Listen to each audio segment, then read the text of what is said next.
നിങ്ങളുടെ favourite shows ഇനി ഒരിക്കലും മിസ്സാവില്ല. ഇപ്പോൾ C5 കാണും നിങ്ങളുടെ ഫേവറേറ്റ് ഷോസ് തികച്ചും സൗജന്യമായി.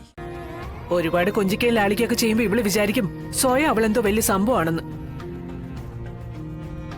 അപ്പൊ തോന്നും ഞങ്ങൾ ഇങ്ങനെയൊന്നും നിന്നാ പോരല്ലോ, കുറെ കൂടെ വലിയ കാര്യങ്ങൾ എന്തെങ്കിലും ചെയ്യണ്ടേന്ന്. അങ്ങനെ പോലീസ് സ്റ്റേഷനിലോട്ടും പട്ടാള ക്യാമ്പിലേക്കും ഒക്കെ ട്രിപ്പ് പോകാൻ തോന്നും. മോൾക്കൊരു അബദ്ധം പറ്റി, ഇനി അവളത് ആവർത്തിക്കത്തുമില്ല.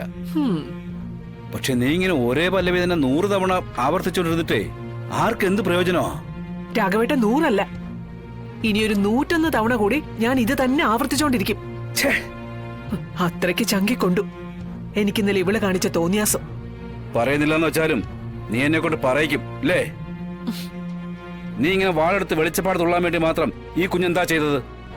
രാഘവേട്ടൻ എന്താ ഒന്നും അറിയാത്ത പോലെ ഇങ്ങനെ വർത്താനം പറയുന്നത്? പപ്പി പോലീസ് സ്റ്റേഷനിൽ പോയതൊക്കെ മറന്നോ? മറന്നത് നീയാ. ഇവള് പോയതേ ഒരു പോലീസ് സ്റ്റേഷനിലേക്കാ ഭാമേ. മനസ്സിലായില്ല. നീതി നിഷേധിക്കപ്പെടുന്ന മനുഷ്യർക്കേ അഭയവും ആശ്രയവുമായി പ്രവർത്തിക്കുന്ന സങ്കേതമാ ഓരോ പോലീസ് സ്റ്റേഷനും.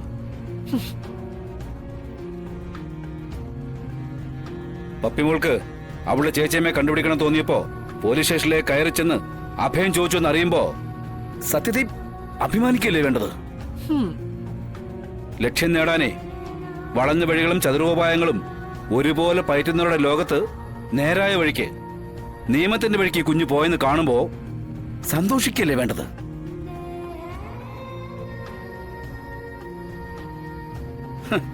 അതിനു പകരം ശകാരങ്ങളും കുത്തുവാക്കുകളും കുറ്റപ്പെടുത്തലുകളും എന്തുവായത്? മനസ്സിലായി. ഇവളെ അന്വേഷിച്ചു പോയത് അവളുടെ ചേച്ചിയമ്മയാണല്ലോ. അപ്പൊ സ്വാഭാവികമായിട്ടും രാഘവേട്ടൻ ഇവളോട് ചായ്വ് തോന്നും. അഭിനന്ദിക്കണമെന്നും പുഷ്പഹാരം വാങ്ങി കഴുത്തിലിട്ട് കൊടുക്കണമെന്നും ഒക്കെ തോന്നും. തോന്നിയാലും കുറ്റം പറയേണ്ട കാര്യമൊന്നുമില്ല ഭാമേ.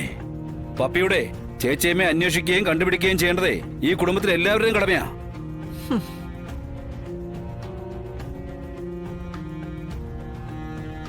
എനിക്കോ നിനക്കോ ഇവിടെ ആർക്കുമോ അതിന് ഒഴിഞ്ഞു മാറാനൊന്നും പറ്റില്ല. രാഘവേട്ട, മനസ്സുകൊണ്ട് ഞാൻ അവളെ പടിയടച്ച് പിണ്ടം വെച്ചതാ. ഇനി ആരൊക്കെ അതിന്റെ പിന്നാലെ പോയാലും എനിക്ക് ശത്രു മാത്രമാ. ഭാമേ, നീ സമാധാനമായിട്ട് പോരെന്ന് ആലോചിച്ചു നോക്ക്. മതി.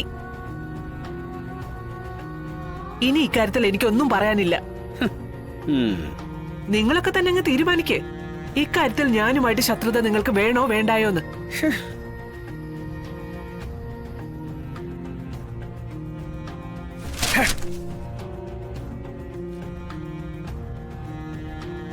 എന്തിനാച്ചാ വെറുതെ സത്യമായിട്ട് സംസാരിച്ച് മുഷിയുന്നത്?